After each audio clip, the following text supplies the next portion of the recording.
So hello guys, welcome back to our channel Wasif editing.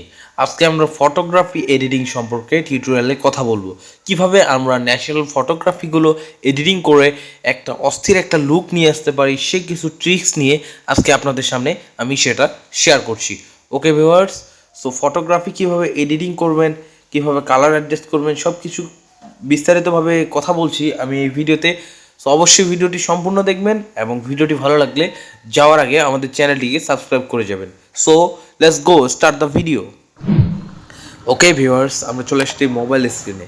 Photo editing করার জন্য আপনাকে এরকম কিছু ছবি আপনার ফোন দিয়ে ক্লিক করতে হবে। জাস্ট দেখছেন একটা নর্মাল পিকচার, তারপর ছবিটাকে আমরা একটু ক্রপ করে নিব, ঠিক আছে?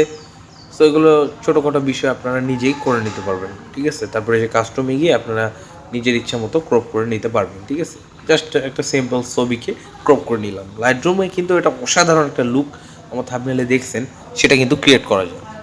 সো এরপর এখান থেকে আমরা কিছু টুলসে যাব। ফার্স্ট এই টুলসটাতে যাব আমরা, কালার টুলস, লাইট টুলস। এই টুলসটার নাম হচ্ছে লাইট টুলস। এখানে ছবি সাধারণত আমরা অ্যাডজাস্ট করি, যেমন ব্রাইটনেস, কন্ট্রাস্ট। এই যে আমি কন্ট্রাস্ট -46 করলাম, তারপর হাইলাইটটাকেও আমি কমিয়ে দিলাম। তারপর এখান থেকে শ্যাডো, এই যে শ্যাডো অপশনটা দেখছেন, এটা আমি ইনক্রিজ করব। দেখছেন যে পিকচারে কীরকম পরিবর্তন আসছে, এটা আপনারা পিকচারটা দেখলেই বুঝতে পারতেছেন।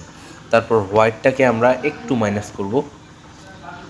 হোয়াইটটাকে মাইনাস করার পর জাস্ট ব্ল্যাকটা একটু প্লাস করব। জাস্ট এটা সিম্পল একটা অ্যাডজাস্টমেন্ট। ওকে, অ্যাডজাস্ট করে নেওয়ার পর এরকম একটা কালার ছবিটাতে চলে আসছে।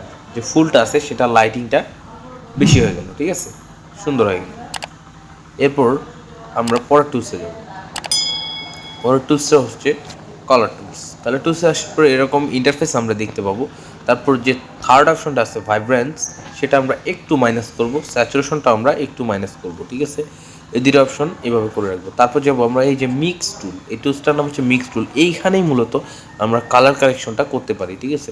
তারপর সেকেন্ড কালারে, অরেঞ্জ কালারে গিয়ে সেটা এখন আমরা একটু অ্যাডজাস্ট, মানে ছবির যে অরিজিনাল কালারটা আছে সেটা আমরা চেঞ্জ করব। সেকেন্ড কালারে গিয়ে হিউটা একটু মাইনাস করলাম, স্যাচুরেশনটা প্লাস করলাম। তারপর ইয়েলো কালারে গেলাম। ইয়েলো কালারে যাওয়ার পর প্রথম ইয়েলো হিউটা ফুল মাইনাস করলাম, ঠিক আছে? ইয়েলোটা ফুল মাইনাস করার পর স্যাচুরেশনটা আমরা একটু মাইনাস করলাম, এই যে জাস্ট সেটিং। তারপর গ্রিন কালারে আসলাম। গ্রিন কালারে আসার পর সেটাকে আমরা ওইভাবে রাখবো, ঠিক আছে? সেই গ্রিন কালারটা আমরা পরে ঠিকঠাক করছি।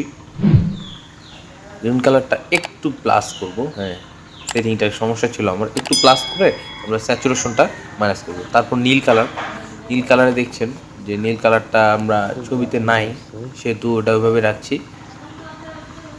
তারপর একদম শেষে যে বেগুনি কালারের স্যাচুরেশনটা মাইনাস করব। তারপর শেষের যে তিনটা কালার আছে, সেই তিনটা কালারের ব্যাকগ্রাউন্ডগুলো আমরা মাইনাস করব। ওকে ভিউয়ার্স, এরপর এই যে ইয়েলো কালারটা আরেকটু আমরা অ্যাডজাস্ট করে নিলাম, ছবিটা সুন্দর দেখাচ্ছে। এরপর আমরা পরের টুলসে আসার পর প্রথম দুইটা অপশন যে আছে, টেক্সচার আর ক্লিয়ারিটি। টেক্সচার এবং ক্লিয়ারিটি দুইটাই আমরা +100 করে দিব। তারপর থার্ড অপশনটা, সেটা আমরা অনেকটা প্লাস করে দিব, তাতে ছবির HDR দেখুন যে ছবির লুকটা কি অসাধারণ আসছে, ঠিক আছে? এই জাস্ট সিম্পল কিছু এডিট। তারপর ভিগনেটটা আমরা মাইনাস করব। তারপরে ভিগনেটটা কীভাবে রাখবো সেগুলো হচ্ছে এই যে পরের settings, mid point, feather, round place. এটা যেভাবে রাখার, এই যে ছবিতে দেখতে পাচ্ছেন কেমন চেঞ্জ হচ্ছে, এটা আপনারা ইনক্রিজ ডিক্রিজ করে বুঝতে পারবেন, ঠিক আছে? ভিগনেটটা মাইনাস করে দিলাম। ওকে, সিম্পল এডিট। এরপর একটু আমরা কালার গ্রেডিং করব। কালার গ্রেডিংয়ের জন্য এই যে কালার গ্রেডিং টুলসে আসলাম। আসার পর একটু ব্লু কালার আমরা দিব এখান থেকে। একটু এই কালারটা আমাদেরকে দিতে হবে, জানি না এটা কালারের নাম কি। যে এই সাইডে এই কালারটা, যে একটু গোলাপি কালারের মতো এইরকম একটা কালার আমরা দিয়ে দিব ছবিতে, ঠিক আছে? জাস্ট সিম্পলভাবে এই কালারটা আমরা দিয়ে দিলাম। ছবির লুকটা অসাধারণ আসছে ভিউয়ার্স। সো আশা করি এখন আপনারা এডিটিং করতে পারবেন। ভিডিওটি ভালো লাগছে অবশ্যই আমাদের চ্যানেলটিকে সাবস্ক্রাইব করবেন। ধন্যবাদ সবাইকে, দেখা হবে নতুন